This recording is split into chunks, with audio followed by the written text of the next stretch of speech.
This is the WT case for the iPhone 16 Pro Max. The company sent this to me so I could check it out. Let's open it up and see what's inside here. Really nice packaging. Looks really cool on the outside here. So open it up. It's packaged really well. There's definitely some nice packaging here. So you open it up. This is the case right here. It's a brown leather on it, and it's got the WT case right here on the built-in stand right here. Opens up really nicely. So you can see you'll be able to prop this up right here. So if you want to watch the phone like that, you can see it has a nice angle to it. You can see it adjusts all the way back and adjusts all the way up. So it's got a lot of different movements on there.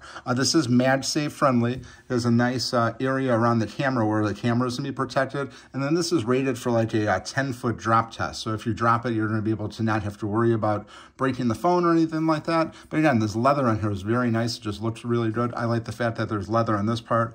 That's very unique. You don't see this on too many of the cases. Usually it's just the silicone rubber right here. It also comes with this strap right here. And then you have the wipes right here. You got two different wipes. You got the wet wipes and the dry wipes. But overall, this is a very nice case. Again, this is for the iPhone 16 Pro Max. So it's like a really great item.